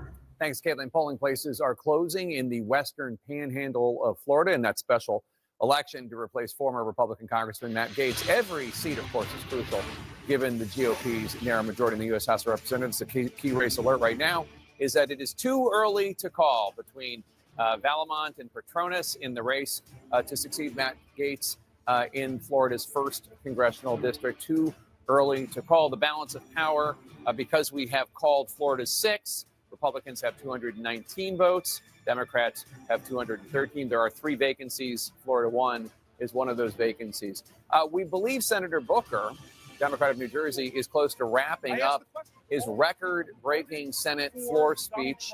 So let us dip in and take in some of that history right now. I asked you, look at your financial self. Are you better off than you were 72 years ago financially? Well, the answer for most people who believed in him is no, because he didn't set out to do anything to lower prices. He set out to rename the Gulf of Mexico, to threaten Canada, to say, I'm going to take over Greenland. He's done a lot of things, 140 executive orders. Many of them actually drive up your costs, make it more expensive to enroll in the ACA, reduce a lot of the tax credits there. He's increased your costs, he's taxed your bedrock services, stock market tumbles, your 401k accounts are less, inflation is up, consumer confidence is down. This is what the voices we brought into this chamber, the voices of our constituents, red states, blue states, the voices of Democrats and Republicans, Republican governors, Democratic governors. We brought all the people that are saying, no, this is a moral moment, not left or right, right or wrong. And so I've tried over the last 25 hours and 1 minute to center the conversation back on what will we do of good conscience. People who are saying, I served this country, I risked my life, shouldn't be able to keep my job. People who are saying, this country once made itself the envy of the world because we invested in high quality education for every child. I don't like what's going on at the end of the Department of Education. People who are saying, I worked harder than I ever have, but the prices on everything in my life are getting higher. People who are saying that the America I learned about in school, the one where people's rights are protected, the people who are saying that why are we yet again going through another healthcare battle that threatens millions of people, the people who are saying that I'm worried about the financial security and the future of my country, the voices of folks. And so I end by saying simply this, where I started was John Lewis. I don't know how to solve this. I don't know how to stop us from going down this road. Chuck Schumer's now told me that they're greasing the skids to do these things. I'm sorry, but I know who does have the power. The people of the United States of America. The power of the people is greater than the people in power. It is time to heed the words of the man I began this whole thing with, John Lewis. I beg folks to take his example of his early days where he made himself determined to show his love for his country at a time the country didn't love him. To love this country so much, to be such a patriot that he endured beatings savagely on the Edmund Pettus Bridge, at lunch counters, on freedom rides. He said he had to do something. He would not normalize a moment like this. He would not just go along with business as usual. He wouldn't know how to solve it. But there's one thing that he would do that I hope we all can do that I think I did a little bit of tonight.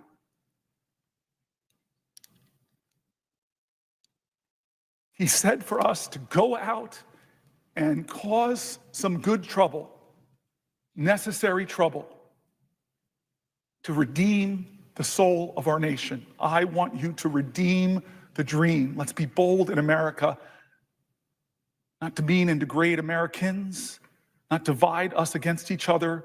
Let's be bolder in America with a vision that inspires, with hope that starts with the people of the United States of America. That's how this country started. We, the people.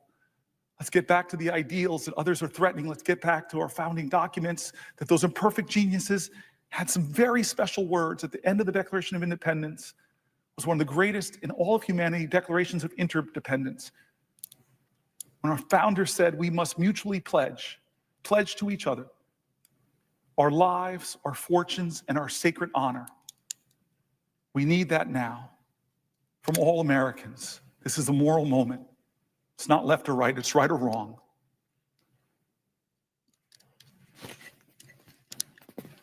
Let's get in good trouble. My friend, Madam President, I yield the floor. And Cory Booker has just He's done it. Marathon speaking, 25 hours, 5 minutes. Wow. Here's the applause there from, Good for him. from his 25 hours. colleagues. Ashley, what do you think the impact of that is? Or what is it a sign of to you? Yeah, I often think in organizing and in politics, we want, one silver bullet, but I think it is the totality of circumstances. Will this filibuster or this speech, because it's not an official filibuster, actually change someone's vote today? Maybe not. But what it does, it's an example of strength. It's an example of courage. I mean, sheer strength. I couldn't stand up for 25 hours. I mean, maybe you could, but I couldn't. And I think it is a testament of to do something. We don't know the thing that will work, but try and do something. And so I commend Senator Booker. I'm proud to know him. And I encourage other Democrats. Oh my God. The Democrat just took the lead in Florida. Stop the count. Stop the count. Seriously. She's ahead by 3 with like 40% in. That is not even that bad. So we have 3 counties in, and it's like half in all. So that probably means the other half is all election day vote, and this so far has all been early vote. So I will wrap this up soon, but I'll just wait on some more votes from Florida here. But that's pretty surprising. I did not expect Gabe Alamont to be ahead with 37% in. That's crazy. Imagine if like she holds him to under 15. Oh my God. I mean, that'd say a lot more than the 6th district if something like that happens. Because, I mean, Matt Gaetz won by over 30. Matt exactly. Gaetz. Yeah. But it was 2024, Yeah. So that would say a lot about how people feel or are energized about Trump. Yeah. And like the Democrat coalitions. Wait, this tweet says that Fine is ahead by 2. That is not right. Yeah. A tweet from Political Polls. I can't believe he's going to win every county. I know. Volusia's like a 2-point margin now. Yeah. But the thing is, like, even if Fine only wins by like 12, while losing Volusia means he did really well in like the rural areas. Yeah, because Volusia should have carried him. But he's... Well, Marion, we only have 57% in. Putnam, we have 67 now. Putnam is not doing good, 36. But yeah, he's staying. He's staying with it in Marion. Yeah. And then Lake is down by 17. And then no more votes in the first district. Oh, now we do. Just got closer. Now we have votes in from Okaloosa County, where Petronas, the Republican, leads by 7. 48% in there. 40% in Santa Rosa, where the Republican is also ahead by 7. He's ahead by 33 with half in Walton. That should carry him. And then he's ahead by 9. Or the Democrat Gabe Alamont is ahead by 9 in Escambia. That's a Trump plus 19 county. Wow, that is insane. This is definitely just the So, early vote, but like yeah, still. I know it always shocks me how much it flips. Wait 1 second. I will have.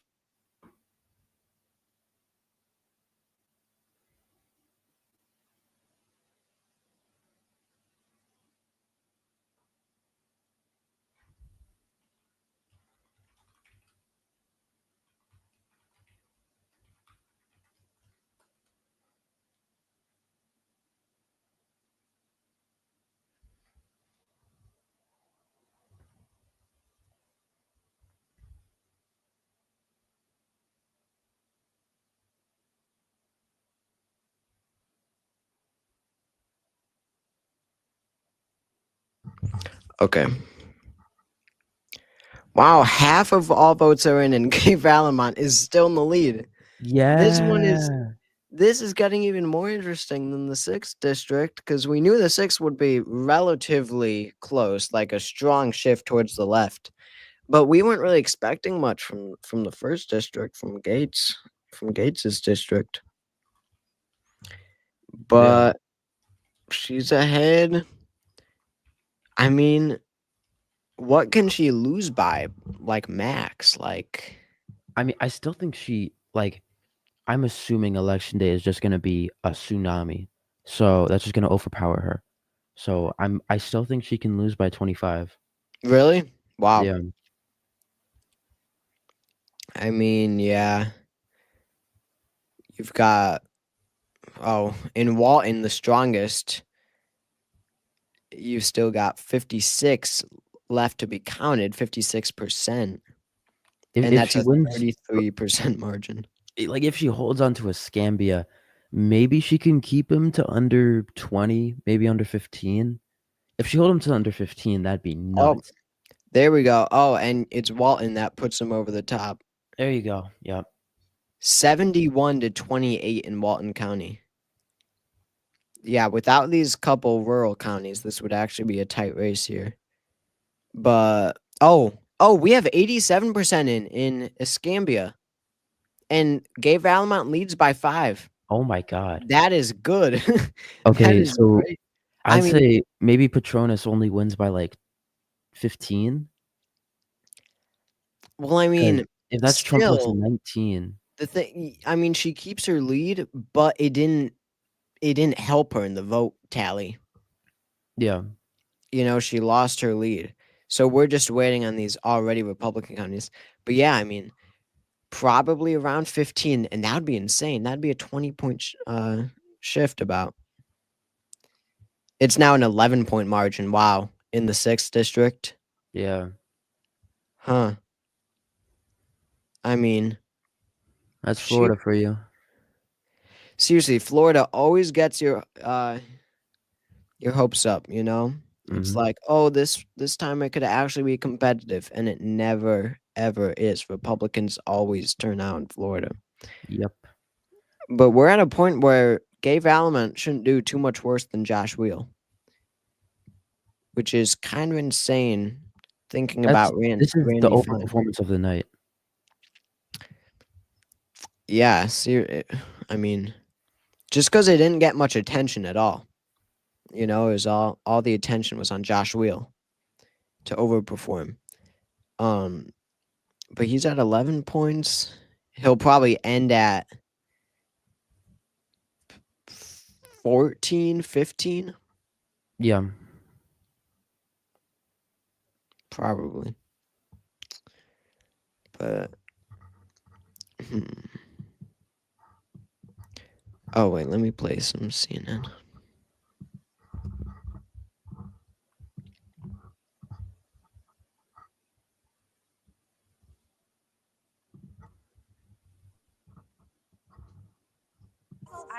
Actually, no problem. 1 second, you're worrying about your home. And then, thanks to ADT, there's a lot less to worry about. Feel secure enough to let others in with Trusted Neighbor from ADT.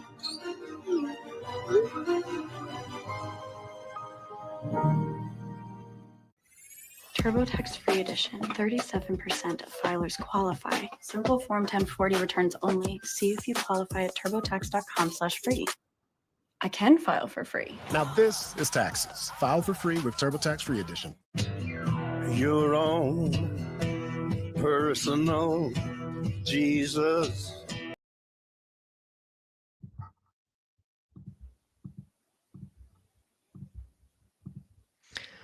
Okay, the Republican who just expanded his lead, but with 3/4 of the vote in, he's only ahead by like Oh my 5. god. Like 90% 5.5. in Escambia. And it's Valamont plus 5. She might actually win the county. Wow. I mean, What the yeah, hell? she almost definitely will win that county. And you said it was what? Trump plus like 15 Trump or plus something? 20. Trump plus 20. Oh my god. What is Gay Valamont cooking here? And Petronas is just a normal dude. He's not even Randy Fine. Exactly. Like Randy Fine is understandable. There's so much to attack him on, but like, what are you even gonna attack Jimmy Petronas on in Florida? It's nuts. In the first Oh, district of Florida. and This is like natural turnout for I know this it's random only 52% in, but Okaloosa is like R plus 7, and that's Trump plus 42. Oh my god. So 35-point overperformance in Okaloosa. We'll see how that Probably just early vote, but still, like, that's insane. yeah. I mean, it's gonna be a lot less than 34. Yeah. We know that. And then Walton is all in. All of it is in, so that's good for her because she lost by 54 percentage points there, but she's only down by 5 district wide. Santa Rosa is a 19-point gap. And then Okaloosa, yeah, 7 points. And Honestly, the then fact we're 17 points in and it hasn't, or 17 minutes in and it hasn't been called for Petronas is a feat in itself. Seriously. Seriously, I thought that this would be so fast that he would. I mean, once he took that initial lead, I thought, it was over. I did not expect her to come back. That is really stunning.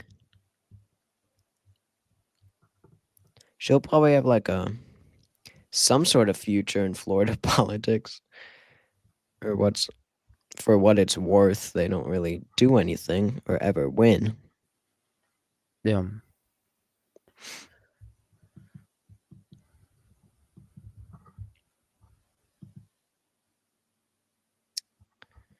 Dang it.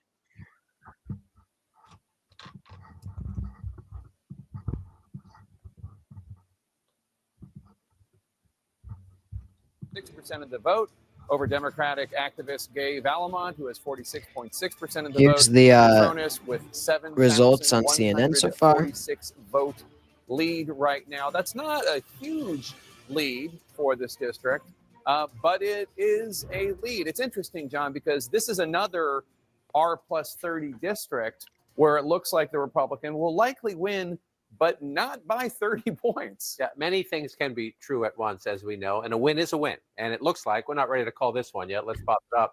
Florida's first district, but your eyes don't lie. You see the lead right there. That's an 8.6. But he's not going to win by 30 points. 6-point lead. No, he's not going to win by 30 points. So in a district that's really, this one's more 36-37 Republican advantage. So it's an even bigger district than the other one. So this is true. It looks like the Republican will win here.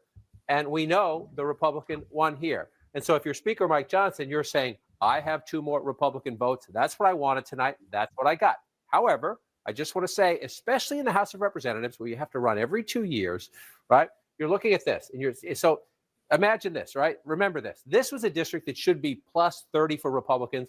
That looks like it's going to come in under 10 Republicans. It could change a little bit to the final count, but say 10 points or less, right? In what was a 35 plus district. This one here is a 30-point Republican advantage just 5 months ago, where you have an 11-point race, right? Normally 11 points, you say, wow, that's a big win. But the last guy who ran in this district in November won by 30-something. So why does that matter? For Randy Fine and Mr. Petronis, they're Republican members of Congress. Here's where this will cause some issues, okay?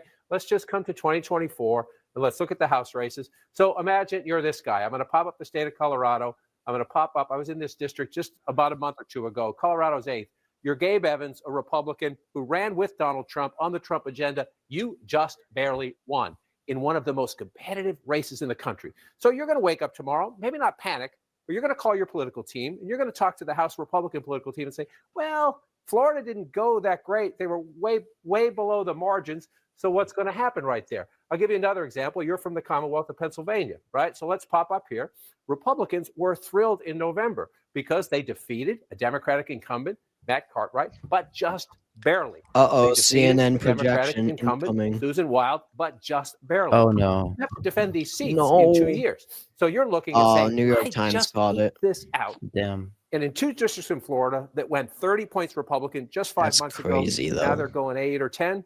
Should I be nervous? It doesn't mean be nervous, but should I be nervous? And we do now have a projection in the special House election in Florida's Western Panhandle, the first congressional district. CNN is projecting that Republican Jimmy Petronis will There win it is. the House race in Florida's first congressional Damn. district. That He small will hope defeat crushed. Democrat Gay Valamont. Petronis is the state's former chief financial officer, holding on to the seat previously held by Republican Matt Gaetz in Ruby Red, Panhandle, Florida. The Republicans' narrow majority in the House just got a little bit wider, a little bit of breathing room. The GOP now has 220 House Who are seats. the other two There's vacancies? 213 for House Democrats. There are The 2 vacancies Democrats still that will be passed away. decided in future elections Oh, from yeah. deaths of 2 Democratic Guri members Halva of and, Congress. Dana Bash. and I have to say, Sylvester. I was not Turner, I looking at think. Florida 1 to be the most interesting race of the Okay, night. well, But guys, I said after it was called, I'll wrap it up, and that's exactly what I'll do. So there you have it. Patronus and what's his name? Randy Fine are the winners. And District 6 went from Republican plus 30 to Republican plus 12. So that's an 18-point trend towards the left. And with 90% in now, oh, dang it. Yeah, Patronus is ahead by Okaloosa just 12. came in. I mean, not even bad. That's a That's a 19-point overperformance. 24% trend towards the left, Yeah. towards Gay Valamont there, compared to She 2020. did 20 points better So, than Harris in thank you all for Okaloosa. watching. I hope you all enjoyed. We had a lot of viewers for not much channel activity lately. Sammy Talks Politics, thank you for Of course. joining me. And yeah, I'll wrap it up. I don't know, any last comments from you? It's shocking how Florida's Okay, first what's left? is this interesting. But All thank right, you guys. so Thanks for bye, having me on guys. stream. Thank you so much for watching again. And I will see. Okay, okay, thank you. Yeah, I thought I was on mute or something. No one is acknowledging that I'm going. But it was a really fun stream. Interesting results to say the least. And yes, Stephanie Murphy. And I will see you all who knows when. I don't post anymore.